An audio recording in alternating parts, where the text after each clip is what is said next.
इतना परिवर्तन आपके अपने घर में कर दिया है, अद्भुत है आप तो।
लोगों को विश्वास नहीं था कि हम लोग ये कर पाएंगे। वो दो चीज़ें देखने को मिलेंगी। दुनिया में जितनी भी तकलीफ हो सकती हैं, जितनी भी तकलीफ सोच सकते हो, जितनी बीमारी हो सकती है, जितनी बीमारी आइडेंटिफाइड हैं, वो सब यहाँ पे मिल जाएंगी। जीवन में ऐसे लोगों की मदद करनी चाहिए जिनको कोई देखने वाला नहीं होता, कोई संभालने वाला नहीं होता है।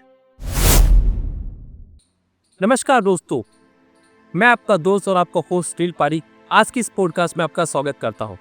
आज का पॉडकास्ट आपके लिए बहुत ही इंस्पायरिंग होने जा रहा है। कहते हैं हर व्यक्ति का सपना होता है कि उसका अपना घर हो और उस घर के अंदर खुशी हो और उसके साथ साथ उस घर के अंदर उसकी ज़रूरतों का ध्यान रखा जाए। लेकिन ऐसे बहुत सारे ऐसा लोग हैं जिनके पास नहीं तो खुशी होती है, नहीं कोई उनका अपना होता है। वो किसी न किसी सड़क के किनारे, किसी मंदिर में, किसी मस्जिद में दिखते हैं या किसी न किसी रेलवे स्टेशन के प्लेटफॉर्म पे मिल जाएंगे। यदि इन ऐसा लोगों को किसी ने अपना है तो वह है अपना घर। हाँ, मैं आज बात कर रहा हूँ उस अपना घर की जहाँ पर ऐसे बहुत संख्या में ऐसा लोगों को अपनाया गया है, जहाँ पर उनको उनकी खुशी मिली है, उनका अपनापन मिला है। तो आज हम बात कर रहे हैं डॉक्टर भारद्वाज जी से, जिन्होंने अपना घर फाउंडेशन को स्टार्ट किया और इतने सारे ऐसा लोगों की मदद करी है।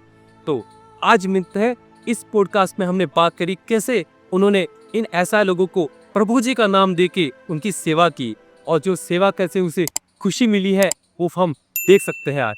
तो आइए मिलते हैं डॉक्टर भारद्वाज सर से। वो एक बोलते कि हेल्पलेस होपलेस सेगमेंट पे जो आप काम कर रहे हो सर, एंड जिस अपना घर को सर आज दिखने में इतना बड़ा लग रहा है, उसकी शुरुआत कैसे हुई सर? पहले तो बहुत बहुत शुक्रिया आपका। बेसिकली हम लोग यूपी के रहने वाले हैं। डिस्ट्रिक्ट अलीगढ़ में हमारा गांव है। गांव में एक ब्रदर थे, उन दोनों हम 6 क्लास में पढ़ते थे। उनका कोई नहीं था, वो ग्वाला का काम करते थे। पूरे गांव के पशुओं को, गौ माता को चरा के लाना और फिर वहीं पर हमारी एक बगीची थी गाँव में, वहाँ पर छोड़ देना। पूरा जीवन उनका इसमें निकल गया। उन दोनों की उम्र 70 से 80 वर्ष के मध्य रही होगी। उनसे घाव हो गए, कभी कोई वैद्य जी को दिखा लाया, कभी कोई दिखा लाया, कभी नहीं दिखा के ला पाए। अंततः उनके कीड़े पड़ गए और 1 महीना में उनकी डेथ हो गई। उनकी जो मृत्यु है उसको काफ़ी नज़दीक से हमने देखा और हमें ऐसा लगा कि जीवन में ऐसे लोगों की मदद करनी चाहिए जिनको कोई देखने वाला नहीं होता, कोई संभालने वाला नहीं होता है। बस वहीं से शुरुआत। सर शुरुआत जब हुई तो आपने बहुत छोटी शुरुआत करी होगी इस चीज़ को लेकर, तो बहुत सारी कठिनाइयों का सामना भी करना पड़ा हुआ। तो वो कौन कौन सी कठिनाई थी जब आपने शुरू किया इसको? शुरुआत तो 2 प्रभु जी के साथ की गई थी। बेसिकली हम उत्तर प्रदेश से हैं, राजस्थान में ये सेवा स्थली का शुभारम्भ किया था। तो लोगों को विश्वास नहीं था कि हम लोग ये कर पाएंगे। ऐसा ना हो किसी को धोखा दे के चले जाएं, किसी का नुकसान करके चले जाएं, ऐसा भी लोग सोचते थे। लेकिन ऐसी समस्या कोई जीवन में नहीं आई और जो समस्याएं थी हमारे जो कार्य है वो कपाट थी, और ऐसा लगता है कि जीवन में समस्या ही नहीं। जिस परिस्थिति को हम मैनेज नहीं कर पाते बस वो हमारे लिए समस्या होती है, मैनेज कर लेते हैं, कोई समस्या नहीं है। हाँ सर, आपकी बात सही है, समस्या है कुछ भी नहीं होती, समस्या केवल देखने में ही होती है। तो जैसा आपने कहा कि प्रभु जी, ये प्रभु जी सर आप जो आपके यहाँ पर जो आश्रम में रह रहे हैं वही है, या क्या प्रभु जी को आप किस तरह से आप बोलते हो आप? देखिए यहाँ पर जितने भी जिन्हें आवासी कहते हैं, असहाय लावारिस बीमार कहते हैं, उनको यहाँ पर प्रभु जी कहा जाता है। और केवल कहा ही नहीं जाता, उनके साथ में प्रभु जी जैसा ही व्यवहार किया जाता है, जैसा हम भगवान के साथ व्यवहार करते हैं, भगवान के साथ रहते हैं, अपने इष्ट के साथ रहते हैं, वैसे ही हम लोग रहते हैं। ये कलयुग के भगवान हैं। आप अगर दुनिया में देखें कि कोई किसी का भला कर सकता है तो एक परमात्मा है जो किसी का भी भला कर सकता है, किसी का उद्धार कर सकता है, किसी का जन्म सुधार सकता है तो परमात्मा ने सुधार सकता है।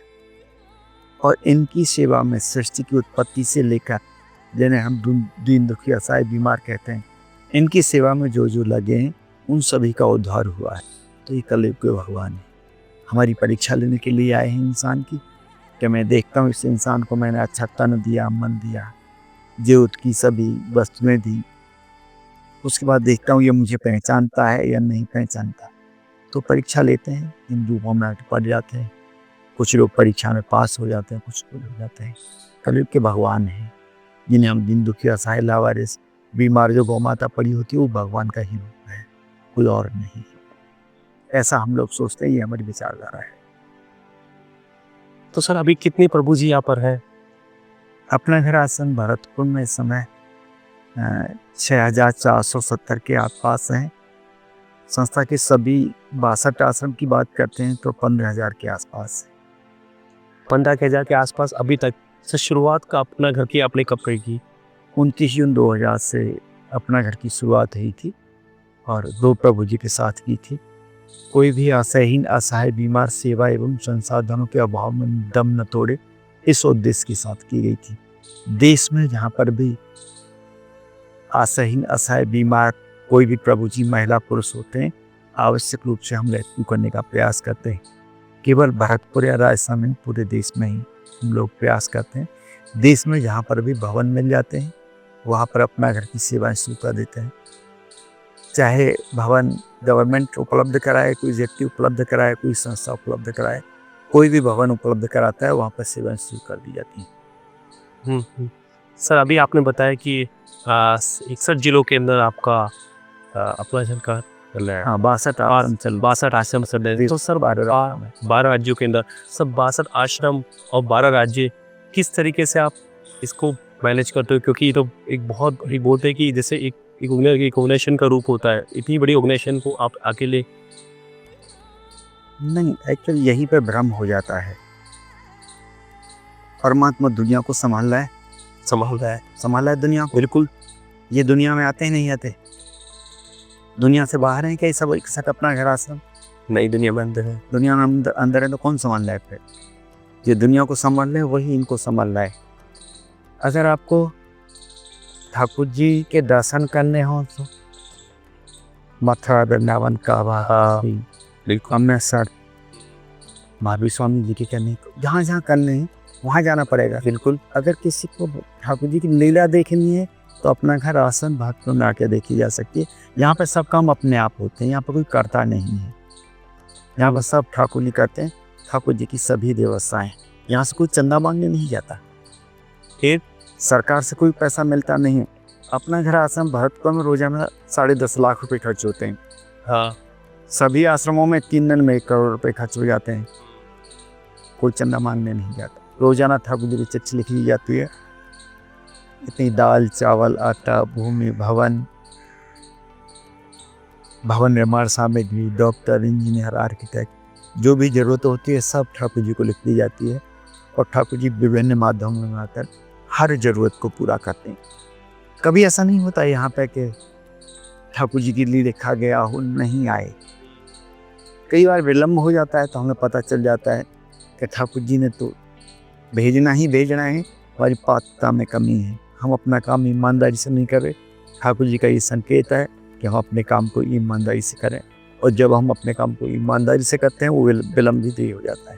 वो सब काम ठाकुर जी करते हैं, हम नहीं चलाते। यहाँ पर अगर आप देखेंगे ना, इनको दो चीज़ें देखने को मिलेंगी। दुनिया में जितनी भी तकलीफ हो सकती हैं, जितनी भी तकलीफ सोच सकते हो, जितनी बीमारी हो सकती हैं, जितनी बीमारी आइडेंटिफाइड हैं, वो सब यहाँ पर मिल जाएंगी। इतनी बीमारियों के बावजूद भी अगर कोई खुश व्यक्ति देखने को मिल सकता है इतनी तकलीफ़ों में, तो यहाँ पे देखने को मिल सकता है। दूसरी जगह बहुत मुश्किल है। इसलिए नहीं कि दूसरी जगह खुश नहीं रह सकते, खुश रह सकते हैं, लेकिन हम खुश रखने के लिए प्रयास करते हैं। हमारा फोकस इस बात पे नहीं रहता कि हम इनको भोजन, वस्त्र, दवाई दे दें और इत्यादि कर दें। हमारा जो फोकस रहता है इस बात पर रहता है कि इनके जीवन में अभाव किस बात का था, अपना और कैसे खुश रह सकते हैं। हाँ, इनके जीवन में अभाव इसी बात का था। कोई ये कहने वाला नहीं था कि मैं हूँ ना, चिंता मत करो। कोई ये कहने वाला मिल जाए आपके जीवन में कि मैं हूँ ना, चिंता मत करो, तो आधी समस्याएं दूर हो जाती हैं। इनको ऐसा लगता है, एक भरोसा आ जाता है कि मैं अकेला नहीं हूँ, मेरे साथ और भी कोई है, मेरे साथ टीम है और मुझे संभालने के लिए है। इसके लिए हम लोग काम करते हैं। तो ये अपनापन, जैसे आप जिसको भी रेस्क्यू करके लाते हो, तो वो किस किस स्थिति में होते हैं? आपने देखे होंगे सार्वजनिक स्थलों पर, आपने देखे होंगे मंदिर, मस्जिद, चर्च, गुरुद्वारों के आसपास पड़े होते हैं कि सब पीड़ा पड़े हैं। किसी को टीबी है, किसी को कैंसर है, किसी को एड्स है, कोई चल नहीं पाता है, किसी के 2 हाथ नहीं है, किसी के 4 हाथ पैर नहीं है, किसी का 1 पैर नहीं है, कोई घिसट के चल रहा है तो कोई करवट भी ले भी नहीं पाता। कुछ तो ऐसे होते हैं जिनको रास्ते में हम लेके आते हैं, रास्ते में ही दम तोड़ देते हैं। यहाँ का जीवन सहित आ पाना मुश्किल होता है। तो जितनी भी लैट्रिन, बाथरूम, असीम गंदगी, जिसको आदमी देख नहीं सकता, जिसको आदमी छू नहीं सकता, जिसके पास होकर गुजर नहीं सकता, इस तरह की हालत में होते हैं और काफ़ी जीवन और मौत से संघर्ष कर रहे होते हैं। ज़्यादातर जीवन की बाजी हार जाते हैं, इस तरह के होते हैं। अगर इस तरह के इंस्टीट्यूशन ना हो और इस तरह के लोग ना पहुँचें तो उनको भरोसा नहीं हो सकता।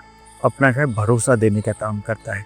जीवन और मौत तो परमात्मा के हाथ में ही, लेकिन किसी को भरोसा देना और पीड़ा रहित जीवन अंतिम सांस तक उपलब्ध कराना और उसके लिए प्रयास करना, उनकी खुशी के लिए प्रयास करना, इस काम को अपना घर करता है। एक आम आदमी की हम बात करते हैं तो बोलते हैं कि आज वो खुशी कहीं बाहर देखता है ना। एक आम आदमी की बात और करें तो वो ढूंढता है कि कहीं कहीं उसको ऐसी खुशी मिले जहाँ वो आज पैसा आदमी खर्च कर रहा है खुशी के लिए, है ना, बट लेकिन वो खुशी, आपने कहा कि यहाँ आके देखिए प्रभु जी में आपको हर खुशी मिलेगी। तो वो खुशी किस तरीके से उनको देखने मिलती है, उनके चेहरे से या उनके अपनेपन से, किस तरीके से? देखिए, खुशी पैसों में नहीं है। अगर पैसों में खुशी होती, तिजोरी खुश हो रही होती। बिल्कुल, पैसे वाले सभी लोग खुश हो रहे होते। साधन संपन्नहीन, पदवान, पैसावान, प्रतिष्ठावान सभी लोग खुश दिखाई देते। खुश रहने के लिए सांसारिक वस्तुओं की आवश्यकता नहीं है। खुश रहने के लिए निर्मल मन की आवश्यकता है और दूसरे की मदद करने के भाव की आवश्यकता है। जब निर्मल मन होता है और दूसरे की मदद करने की, दूसरे को खुश रखने की भावना साथ में होती है, तो जो हम संसार में देते हैं वही वापस आता है। जब दूसरों को खुश रखोगे, खुशियाँ आपके पास अपने आप आ जाएंगी, उनको कोई रोक नहीं सकता है। तो हम यहाँ पे यही व्यवस्था करते हैं। खुश अगर किसी को रखना है, उसके साथ मित्रवत व्यवहार करें, उसके साथ माँ जैसा व्यवहार करें, कि जिस एज में हैं, जिस जेंडर से बिलोंग करते हैं, बहन जैसा व्यवहार करें, भैया जैसा व्यवहार करें, चाचा जैसा व्यवहार करें। इस तरह का व्यवहार करेंगे, एक फैमिली एटमॉस्फेयर देंगे और वो जिससे खुश हो सकते हैं, वो सांसारिक वस्तुएं हों या दैवीय वस्तुएं हों, या उनके साथ जैसा वो व्यवहार चाहते हैं वैसा व्यवहार हो, वो देंगे तो अपने आप खुश रहेंगे। खुश करने के लिए बहुत बड़ी चीज़ों की आवश्यकता नहीं थी। किसी को खुश रखना है तो बस इतना ही हो कि उनको एक भरोसा दे दो कि मैं आपके साथ हूँ। तो यहाँ पर उनका अपनापन मिलता है या इस चीज़ को लेकर, जैसे क्योंकि कई कई प्रभु जी आते होंगे जिनके परिवार वालों उनको निकाल दिया होगा, कुछ प्रभु जी होंगे जिनके परिवार से उनका कनेक्शन कट गया होगा, या कुछ प्रभु जी ऐसे होंगे जो अपनी याददाश्त भूल गए होंगे, या जैसे ब्लाइंड होंगे या गूंगे बहरे होंगे, तो वो विश्वास इनको यहाँ मिल जाता है। ये तो आप जब अंदर जाएंगे जब आपको पता चलेगा कि भरोसा होता है या नहीं होता। हम काम भरोसा के लिए करते हैं, भरोसा देने के लिए हम लोग काम करते हैं। प्रभु जी कुछ भटक के जाते हैं, कुछ घर वाले छोड़ देते हैं विभिन्न परिस्थितियों में परेशान होकर, लेकिन यहाँ पर कभी किसी को इस तरह से नहीं छोड़ा जाता। परिवार सच किया जाता है। अब तक 26,500 प्रभुजनों को हम हिंदुस्तान में 800 जिले, एक भी ज़िला ऐसा नहीं होगा कि जिस ज़िले में सही हो कि प्रभु जी को न भेजा हो। पिछले 24-25 साल में 26,500 प्रभुजनों को भेज चुके हैं सही होने को उपरांत। और अंतिम लक्ष्य ही हमारा ये होता है कि प्रभुजन घर पहुँचें या जहाँ खुश रह सकते हैं वहाँ पर पहुँचें। कुछ प्रभुजन हैं जो दवाओं के सहारे अपना जीवन यापन कर रहे हैं और उनको घर की भी याद आती है, वो घर जाना चाहते हैं। यहाँ पर 450 के करीब माता बहनें, 350 चाचा भैया दादा ऐसे हैं जो अपने घर जाना चाहते हैं, लेकिन उनके घर वाले उनको लेना नहीं चाहते। तो दवाओं के सहारे यहीं का जीवन यापन कर रहे हैं। उनको भरोसा देते हैं जब आपके परिवार वाले आ जाएंगे, जब भी हम भेज देंगे। और इस प्रयासों में हम लगे रहते हैं परिवार वालों से बात करने के लिए। तो यहाँ प्रभुजन अपनी सेवाएं भी देते। हाँ, यहाँ पे इस समय 6,500 के करीब प्रभुजन हैं। उनमें से मेरे ख्याल से 500 से 550 प्रभुजन विभिन्न सेवा क्षेत्रों में काम करते रहते हैं। आप देखेंगे भोजन प्रसादी बनाने में तो प्रसादी बनाने में लगे हैं, साफ सफाई में, मेडिकल में, सुरक्षा में, एक दूसरे की पर्सनल केयर में, क्लीनिंग एंड हाइजीन में, वस्त्र साफ करवाने में। यहाँ पे स्लीपर फैक्ट्री है, स्लीपर फैक्ट्री में अगरबत्ती बनाने की फैक्ट्री है, अगरबत्ती बनाने की फैक्ट्री में। और यहाँ पे एक सिलाई केंद्र है जिसमें 70,000 यूनिफॉर्म सभी आश्रमों के लिए ज़रूरत पड़ती है। उन 70,000 यूनिफॉर्म प्रभु जी बनाते हैं। उसको पैसा मिलता है? नहीं, पैसा डायरेक्ट जमा कहाँ करेंगे, इनके तो आधार या ID वगैरह नहीं रही है, लेकिन उनको जो चाहिए वो हर चीज़ अवेलेबल होगी जिस तरह से एक परिवार में सदस्य के लिए होती है। यहाँ पर एक कैफेटेरिया भी है। अच्छा। एक थिएटर है 186 सीटर, रोज़ाना 100 चलता है, अभी चल रहा होगा। इंटरवल होता है, इंटरवल में कैफेटेरिया में जो भी आप जयपुर में या कानपुर में रह खा सकते हैं शहर में, वो यहाँ पर उपलब्ध होता है। इंटरवल में खाते पीते हैं, इंटरवल बाद से पिक्चर देखते हैं। एक शॉपिंग सेंटर भी है, 2 महीने में 5 आइटम अपनी पर्सनल केयर के वहाँ से विशेष रूप से माता बहनों के लिए है, वो वहाँ से ले सकती हैं जो उनको लेना हो पर्सनल केयर। इस तरह की व्यवस्थाएं हैं। यहाँ का जो अन्नपूर्णा प्रसादालय है, जो किचन है, दुनिया की बड़ी किचनों में से एक है। 3100 वर्ग फुट में बनी हुई है। कितनी 31,000 वर्ग फुट में 31,000 वर्ग फुट में 31,000 वर्ग फुट में बनी हुई है। विशाल किचन है। यहाँ पर 1 लाख प्रभुजन तक के लिए व्यवस्थाएं एक दिन में हो सकती हैं खाने पीने की। इन प्रभुजनों के लिए एनुअल फंक्शंस कुछ ऐसा साल भर में कोई ऐसा ऑर्गेनाइज फंक्शन होता है जो एक बड़े लेवल पे होता है? नहीं, यहाँ पर तो जितने भी धार्मिक कार्यक्रम हैं, जितने भी पर्व हैं, जितने भी वार्षिक त्यौहार उत्सव हैं, सब सेलिब्रेट होते हैं। किसी भी धर्म के हों, हिंदू धर्म के हों, सिख धर्म के हों, इस्लाम धर्म के हों, जैन धर्म के हों, बौद्ध धर्म के हों, ईसाई धर्म के हों, सभी के एनुअल सभी के जो वार्षिक समारोह और उत्सव होते हैं सभी होते हैं। ये सामने स्पिरिचुअल पार्क है, इसमें सभी आ जाते हैं और यहाँ पर आके सेलिब्रेट करते हैं। अलग अलग धर्म के होते हैं, फिर वो आपका जैसे कोई मुस्लिम धर्म से है और उसके बाद यदि वो आप जब उसकी डेथ हो जाती है तो फिर इसको क्या दफनाया जाता है या फिर इसको भी क्या किस तरीके से? दफनाते हैं। हमारे यहाँ पर प्रभुजनों की खुशी का विशेष ध्यान रखा जाता है। अच्छा, अभी आप देखेंगे अब वार्ड में जाना, आपको इस्लाम धर्म वालों के लिए, माता बहनों के लिए अलग से वार्ड है, वहाँ पे वो नमाज अदा करते हैं। अगर परमगति को प्राप्त हो जाते हैं तो दफनाने की प्रक्रिया पूरी होती है, दफनाते हैं। इस्लाम धर्म वालों को भी दफनाते हैं। जो जिस धर्म से हैं उस धर्म को हम पूरा करते हैं। हम अपने धर्म को स्ट्रिक्टली फॉलो करते हैं और दूसरे के धर्म का सम्मान करते हैं। और हर नागरिक की जिम्मेदारी है कि दूसरे के धर्म का सम्मान करना चाहिए। और जब हम दूसरों के धर्म का सम्मान करेंगे जब भी वो हमारे धर्म का सम्मान करते हैं। ये बात है, ये हमारी अपने घर की विचारधारा है, अपना घर की आइडियोलॉजी। उनकी कोई अंतिम इच्छा हो तो वो अंतिम इच्छा भी पूरी की जाती है, वो सब पूरी की जाती है, पूछा जाता है, पूरी की जाती है। और उनके घर वालों को बताया जाता है। यदि नोट होता है कि हाँ पता है, इनके घर वाले एड्रेस पता है या फ़ोन नंबर पता है, तो क्या इन्फॉर्म किया जाता है पहले? जिन प्रभुजनों को जहाँ से भी हम लेके आते हैं वहाँ पर उनको सूचना दी जाती है। गंभीर स्थिति है, जिस विभाग से आते हैं उनको भी सूचना दी जाती है।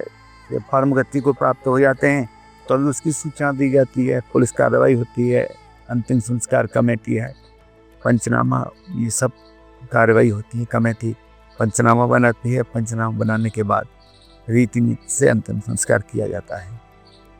बच्चों के लिए भी यहाँ पर आवास बनाया गया है। हाँ, यहाँ पर 203 बच्चे हैं शायद आज, और बच्चों के लिए अलग अलग आवास हैं। जो छोटे बच्चे हैं, कितने साल तक के बच्चे हैं? 0 से लेकर सबसे छोटा बच्चा मेरे ख्याल से 6 से 7 दिन का होगा, सबसे बड़ा बच्चा 18 साल का।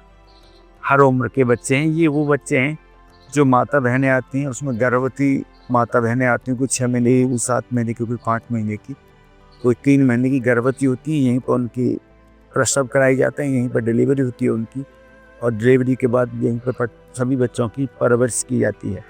0 से 5 साल तक के लिए सभी बच्चे एक साथ रहते हैं 5 साल से, और 11 साल तक के बच्चों के लिए मेल फीमेल अलग अलग रहते हैं, और 11 से 18 के भी मेल फीमेल अलग अलग रहते हैं, और अलग अलग उनकी जरूरत के हिसाब से सभी आवासीय व्यवस्था है। एक विद्यालय भी है, और मुझे लगता है विद्यालय भी अगर आप देखेंगे तो अच्छा विद्यालय है। भारत में कम विद्यालय इस लेवल के होंगे जिस लेवल का अपना घर का विद्यालय है। तो फिर उनको आफ्टर जैसे उन्होंने यहाँ से पढ़ाई कर ली, उसके बाद में उनको ट्रेनिंग सेशन या जॉब के लिए? नहीं, हायर एजुकेशन में जहाँ पर भी वो जाना चाहते हैं उसकी हम लोग तैयारी कराते हैं। IIT की में तैयारी कर रहा है हमारा बेटा भी कोटा में। अच्छा, हाँ, एक GNM कर रहा है, एक GCA कर रहा है। तो जैसे माता पिता का जो दायित्व होता है उसको पूरा करने की कोशिश करते हैं। तो आपको खुशी का एहसास होता होगा जब बच्चे बाहर निकल के जाते होंगे यहाँ से, और एक अच्छी पोजीशन पे, कोई अच्छे लेवल पे चले, तो वो अच्छी जॉब में चले जाते होंगे। कैसा फील होता है उस टाइम पे आपको? नहीं, ऐसा लगता है हमारा दायित्व था, उसको हमने पूरा किया जो हमें करना चाहिए। समाज किस तरीके से हेल्प करता है? समाज तो साथ में खड़ा है। जब समाज को लगता है कि ये हमारा ही काम कर रही तो हमेशा साथ खड़ा रहता है। समाज इतना सपोर्ट करता है, मुझे लग रहा है कि ऐसे कम इंस्टीट्यूशन होंगे देश में जिस तरह से अपना घर को सपोर्ट मिलता है, उस तरह से सपोर्ट मिल पाता हूँ। अभी ये विश्व का विशालतम सेवा का केंद्र है अपनी 20 साल में। अपना घर का जब चालू किया आपने, तो क्या विजन लेके चालू किया था? ये सोचा था कोई भी आशा ही ना आशा है प्रभुजन रोड पर न रहे। उसी दिशा में आज ही हम काम कर रहे हैं। कितना बड़ा होगा ये हमारा अंदाज, कि कोई भी सड़क पर न रहे। हमें ये भी पता नहीं था कि इतने लोग सड़क पर होंगे, इतनी लोग आशाएं बेसहारा ये प्रभुजन है सहारा तो इतने। ये तो इस फील्ड में आने के बाद उसको यह पता चला है कि प्रभुजनों की संख्या बहुत ज़्यादा है। अपना घर के शुरू के पीछे कोई ऐसी इंस्पिरेशन आपका रहा हो कि इनसे मुझे बहुत इंस्पिरेशन मिला? नहीं, चरण जी बाबा जो थे, ब्रदर थे हमारे, उस वही थे। वही एक पर्सन थे जो जिनसे आप इंस्पायर्ड हुए कि लगा कि हाँ मुझे भी ये काम करना चाहिए था। तो शुरुआत में ही जब आप पढ़ाई कर रहे थे तब से आपने शुरू किया, या फिर उसके बाद जब आपने स्टडी अपनी कंप्लीट कर ली उसके बाद आपने BHMS फाइनल करने के बाद में अगले दिन से शुरू कर दिया था। जैसे अपन होम्योपैथी में मेडिकल ग्रेजुएशन किया, मेडिकल ग्रेजुएशन पूरा होने के बाद अगले दिन से हम लोगों ने इसी के सामने काम करना शुरू कर दिया। जब शुरुआत करी तो क्या एक कितने छोटे से शुरुआत करी थी आपने?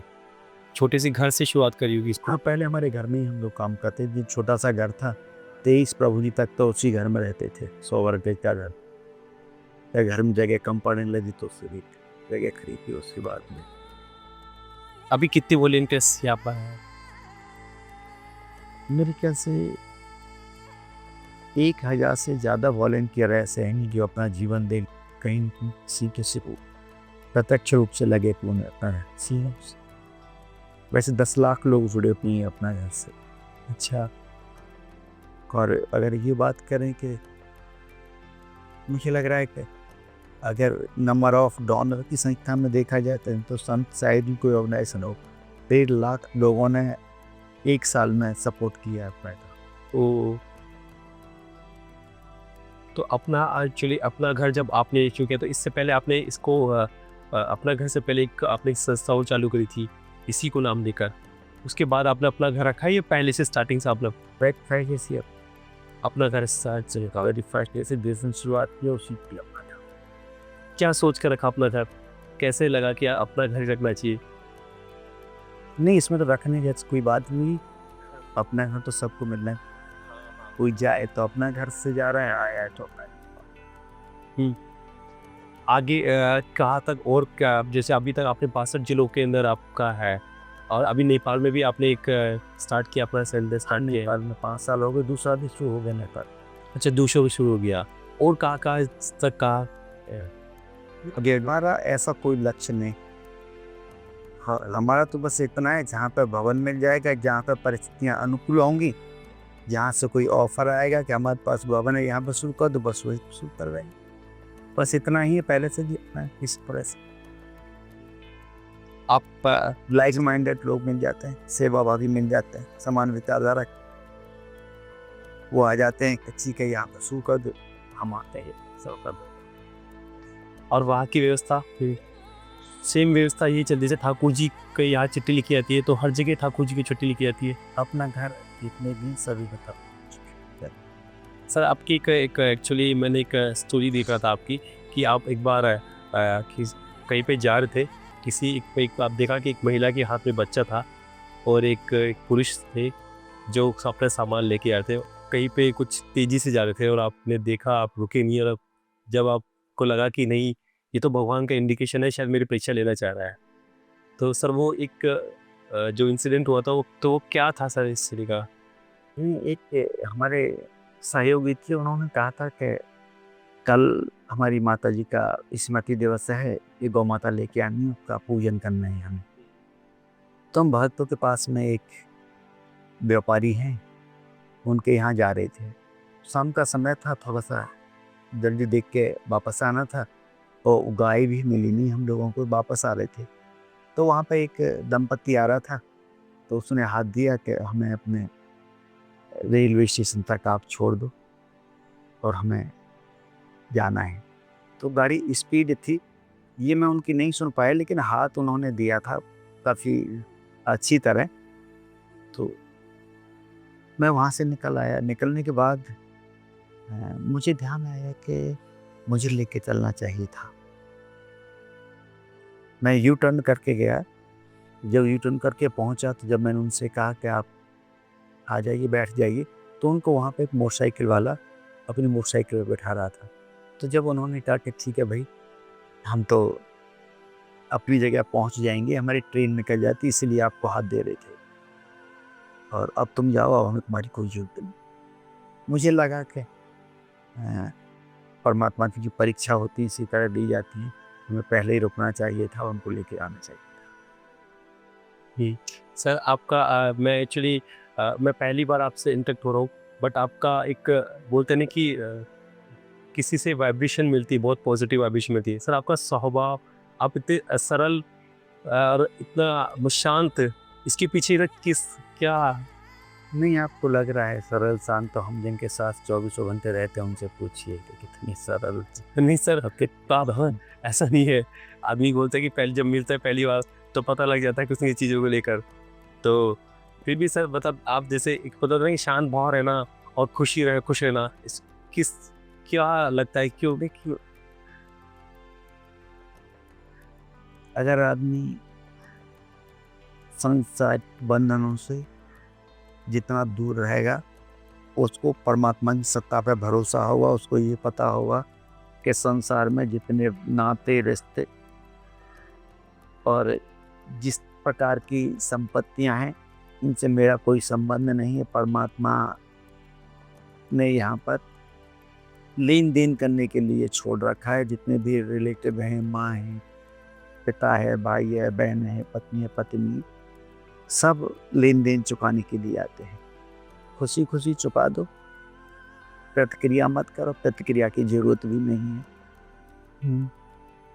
तो आदमी अपने आप ही है, जब उसको ये पता होता है संसार में कुछ भी तेरा नहीं, अस्थायी रूप से आया हुआ है, इस दिन चला गया है। परमात्मा कब बुला ले कोई पता नहीं। आदमी को मौत की तैयारी करनी चाहिए। लेकिन लोग तो मोह कहाँ छोड़ पाते हैं। आज भी आप देखिए, अरे तो आप पैसा कमाने के लिए कहाँ से कहाँ जा रहे हैं, भाग रहे हैं, उस भाग दौड़ की ज़िंदगी में समय को 24 घंटे है, 24 घंटे भी कम पड़ जाते हैं लोगों को लेकर। तो पर ऐसे सेवा भाव के लिए लोगों के लिए टाइम नहीं आज मिल पाता। तो सोचते हैं कि ठीक है करते हैं, सोचते हैं लेकिन कर नहीं पाते। तो उस ऐसे समाज वर्ग के लिए क्या कहना चाहोगे, जो ऐसे कुछ लोग हैं? मतलब हमारी जो इंद्रियां हैं भोगों में या भोगों की तरफ ज़्यादा जाती है, और इनको साधने के लिए आदमी को साधना करनी चाहिए। अपने जो शास्त्र हैं उनका अध्ययन करना चाहिए, संत हैं उनको सुनना चाहिए। कब तक भागेंगे? भागने की दौड़ की तो कोई सीमा नहीं है ना, लेकिन अंत तो है नहीं, अनंत है। कहीं तक भागते चले जाइए आप, कहीं अनंत मिलेगा ही नहीं। दौड़ पूरी होगी नहीं, दम निकल जाएगा। तो ज़्यादा अच्छा है कि दौड़ को छोड़कर हम जो जीवन है उसको जीवन जीना सीखें। और मानव योनि एक ऐसी योनि है, 84 लाख योनियों में से 83,99,999 हैं, उनकी देखभाल करने के लिए आई है और का निर्वहन करना चाहिए। हम धन संपत्ति संग्रह के लिए या रिलेशन निभाने के लिए थोड़ी नहीं आए इस धरा पर। इस धरा पर अपने कल्याण के लिए आए हैं और अपने कल्याण की दिशा में काम करें। जितने भी एक्चुअली, और यहाँ पर जैसे वृद्ध, काफ़ी लोग ऐसे होते होंगे जो बहुत ही ज़्यादा वृद्ध होते होंगे, है ना, जिन्हें कहीं ना कहीं परिवार भी उनको आज छोड़ दिया जाता, तो परिवार सड़क पे छोड़ दिया जाता हो, तो फिर उनको वापस से उनका परिवार यदि लेने से मना कर देते तो यहीं पर रखते उनको फिर। हाँ, यहाँ पे 850 के करीब माता बहन, चाचा भैया, दादा बाबूजी ऐसे हैं जिनको घर वाले स्वीकार नहीं था, तो वो यहीं पर रह रहे हैं आराम से। उनकी ज़रूरतों का ध्यान, जैसे उनकी जो खुद की ज़रूरत है तो उनका प्रॉपर ध्यान रखा जाता है उनकी ज़रूरतों का। वो आप अंदर जाके उनसे बात कर लीजिए, आपको पता चल जाएगा। ठाकुर जी व्यवस्थाएँ करते हैं यहाँ पर। यहाँ पर हमें ध्यान रखने की जरूरत नहीं है इनकी ज़रूरतों का। हमें ध्यान केवल इतना रखने की ज़रूरत है कि ये खुश कैसे रह सकते हैं। जो इनकी खुशी के लिए जैसी चीज़ की ज़रूरत होगी वो अपने आप अवेलेबल हो जाती है। मेडिकल फैसिलिटीज़ के लिए यहाँ पर क्या है? मेडिकल फैसिलिटी के लिए तो यहाँ पर 56 तरह के होम हैं। डायबिटिक के लिए अलग, कार्डियक अलग, डिमेंशिया अलग, ओबेसिटी अलग, हेपेटाइटिस अलग, मालनस्ट अलग, एपिलेप्सी अलग, एमआर अलग, मेंटली सिक अलग, हॉस्पिस अलग, फिजिकल डिसेबल अलग, सभी के लिए अलग अलग आवासीय व्यवस्था है। उसके हिसाब से मेडिकल फैसिलिटी है। ठीक है, यहाँ पर संस्था का खुद का हॉस्पिटल है। अच्छा, कैंपस में ही एक गवर्नमेंट की पीएससी है और अन्य जीवों के लिए एक वैक्सीन का सब सेंटर है। 34 डॉक्टर हैं जो यहाँ पर अपनी सेवाएं देने के लिए आते हैं और प्रभु जी उनकी साथ संभाल करते हैं। सब अपने आप अवेलेबल हो जाता है। जो ज़रूरत है सब जब चाहेंगे जब उपलब्ध हो जाएंगी। अगर से बात सही है तो संसाधन जितने चाहिए, जिस जगह चाहिए, जितनी मात्रा में चाहिए, उतने संसाधन उसी जगह उसी मात्रा में अपने आप उपलब्ध हो जाते हैं। संसाधनों की या किसी की वस्तु की कमी नहीं रहती। सेवा की सेवा स्वयं सभी वस्तुओं को लेकर आती है। ये हमारा अनुभव है। गौ माता हुए और पशु हो जो और पशु भी हुए उनके लिए व्यवस्था? हाँ, यहाँ पे एक जीव सेवा केंद्र है, अच्छा। जिसमें आपको एक्सीडेंटल गौ माता, स्वान, कबूतर, मोर, बंदर, नीलगाय, ये अभी मिल जाएंगे आपको वहाँ पर। और एक गौशाला है जहाँ पर 1600 गौ माता अभी भी हैं, अच्छा। जो असहाय और बीमार हालत में आई थी, अब लेकिन ठीक है। ठीक है, फिर जब भी वो ठीक हो जाती तो फिर वहीं पे रखा जाता गौशाला में या फिर? गौ माताओं को तो वहीं रखते हैं, गौ माताओं को नहीं। हाँ, गौ से तो ऐसी गौ माता जैसे अभी तो जैसे गवर्नमेंट के भी जो चलते हैं यार, लेकिन गवर्नमेंट तो केवल उनको लेके चली जाती है, और आप क्या उन गौ माताओं को लेके आते हो जो बीमार है, जिनका एक्सीडेंट हो गया, या फिर जो जो एक्चुअली जो उसको लोग वहाँ छोड़ देते हैं कि? दो तरह से हैं। एक तो जीव सेवा केंद्र है। जीव सेवा केंद्र में तो बीमार और दुर्घटनाग्रस्त जितनी भी हैं, वहाँ 2 एम्बुलेंस लगी हैं, वो आती हैं। वहाँ पे मेडिकल एक सब सेंटर है गवर्नमेंट का, उसी कैंपस में। और एक जो बीमार गौ माता वैसे लावारिस छोड़ दे के हैं, हाँ, और वहाँ पे 1600 गौ माताएँ हैं, उनको भी लेके आते हैं। दोनों तरह से है। अच्छा, वो उनको जो स्वस्थ है बट लेकिन किस उन्होंने छोड़ दिया है, छोड़ दिया है। सहारे की आवश्यकता है उनको, कोई वहाँ से मारपीट कर देगा, उधर भगा देगा, उधर इसी का शिकार होती हैं, तो उनको भी ले आते हैं। कुछ बदकी ली जा रही होती हैं, वो छुड़ाई जाती है, उनको भी ले आते हैं। सर, इसके अलावा और आपने बताया कि पशु पक्षी के लिए एंड, तो और इसके अलावा सर और क्या सेगमेंट पे काम हो रहा है? बस ये दो जो आपने बताया कि एक तो आपने बताया कि जीव विज्ञान जीव पे 2 तरह से काम होता है आपका। एक तो जो गौ माता और छोड़ दिया था उनको, और जैसे कई जैसे है से पशु है या कोई पक्षी है जिनका भी जैसे कोई ये जैसे कबूतर हो गया, जिनको कबूतर उनका भी सर, उनको भी वहीं पे एक्सीडेंटल हो गया किस कबूतर का, तो उनको भी या फिर बड़े बड़े पशुओं के लिए आता है? हाँ, कबूतर भी हैं, कबूतर मिल जाएंगे, मोर मिल जाएंगे, चिड़िया रही थी, गलगलिया रही थी। तो मुझे लग रहा है कि वहाँ पर 42-43 तरह के पक्षी अब तक सेवा ले चुके हैं, और अच्छा। अभी भी हैं। सर, ये अभी तक आपको मुझे लगता है कि जब आपने अपना घर चालू किया था तो आपको लगा था कि इतना बड़ा परिवार हो जाएगा? ना, हमें ये भी नहीं पता था कि इतने होंगे इस संसार में, इतने पूरे संसार में भी इतने प्रभुजन होंगे, मुझे ये पता नहीं था। आपको सर ये सेवा भाव करके किस तरह से फील होता है? नहीं, ठीक है, अपने दायित्व को निर्वहन कर पा रहे हैं, अच्छा है, करना चाहिए। हर इंसान को कोई ऐसी चीज़ करनी चाहिए नहीं करनी चाहिए सर, यदि समाज में हम रह रहे तो? नहीं, दायित्व का निर्वहन तो सभी को करना ही चाहिए। जो भी दायित्व घर का, परिवार का, समाज का, जो भी दायित्व मिला हुआ है, सभी दायित्व पूरे करने चाहिए। लेकिन सर, दायित्व तो लोग बहुत समझते हैं, यदि किसी दायित्व समझते हैं तो दायित्व ये समझते हैं कि मैं अपने बच्चों का, अपने परिवार का ही दायित्व करूँ। यहाँ से निकल कर कैसे अपनी सोच चेंज करें? नहीं, वो भी एक दायित्व है, परिवार की जिम्मेदारी है, लेकिन परिवार के साथ साथ समाज की भी तो जिम्मेदारी है हमारे ऊपर। प्रकृति की तो जिम्मेदारी हमारे ऊपर, कार्य है, धरा का कार्य है, प्रकृति का कार्य है।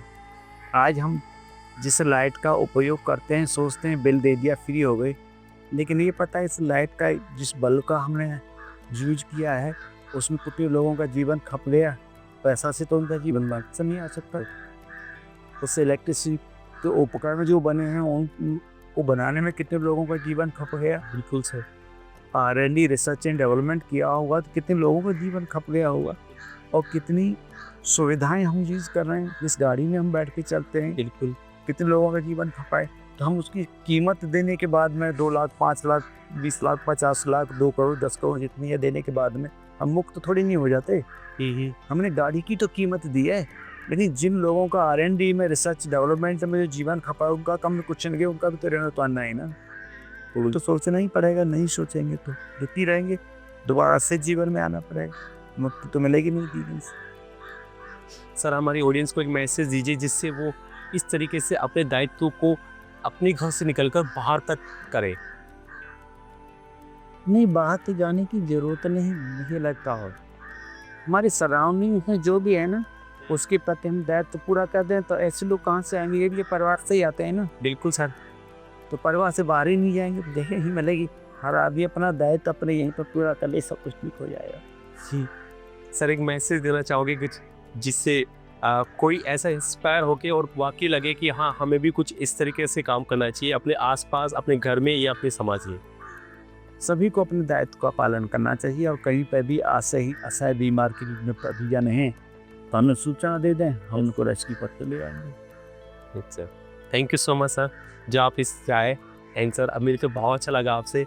और रियल में सर आज जो अपना घर हम देख रहे हैं वो वाकई अपना घर है जहाँ पर एक खुशी मिलती है ना। जहाँ पर सर ने बोला कि हमें खुशी बाहर देखने की ज़रूरत नहीं है, यहाँ आप देखोगे तो आपको सब मिल जाएगा, खुशी मिल जाएगी और इतना दर्द मिल जाएगा जो हम देखते हैं कि हमारी लाइफ के अंदर हम इतने दुखी हैं, बट यहाँ देखने में पता लग जाए कि इससे बड़ा भी दुख नहीं हो सकता। तो दोनों चीज़ें हमें यहाँ देखने को मिल जाएगी। और सही में sir thank you so much once again जो आपने सर आप इस के पॉडकास्ट पे आए और आपने सर अपने व्यूज शेयर किए। Thank you sir. Thank you so much दोस्तों इस पॉडकास्ट को लास्ट तक देखने के लिए।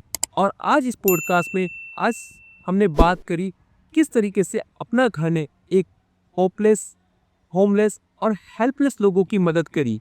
आज हम देख सकते हैं कितने असहाय लोगों की आज अपना घर ने मदद करी। आज डॉक्टर भारद्वाज सर से हमने इससे हम प्रेरणा ले सकते हैं, उस प्रेरणा से हम कुछ सीख सकते हैं। तो दोस्तों इस पॉडकास्ट को आप जरूर से शेयर कीजिए, क्योंकि आज हमारे समाज में यदि एक व्यक्ति भी इन डॉक्टर सर से प्रेरणा लेता है और कुछ ना कुछ अपने समाज के लिए कंट्रीब्यूट करता है तो उसके जीवन में कुछ भी जरूर बदलाव आएगा। तो इस पॉडकास्ट को आप मैक्सिमम लोगों से शेयर कीजिए और इस पॉडकास्ट को लाइक कीजिए। कमेंट सेक्शन में लिख के बताइए कि आप आने वाले इस पॉडकास्ट में आप किसको देखना चाहोगे, क्योंकि मैं ऐसे बहुत सारे इंस्पिरेशन लोगों से आपको मिलाना चाह रहा हूँ। तो आप इस चैनल को सब्सक्राइब कर दीजिए जिससे आपको ऐसे पॉडकास्ट देखने को मिले। तो दोस्तों once again thank you so much इस पॉडकास्ट को लास्ट तक देखने के लिए।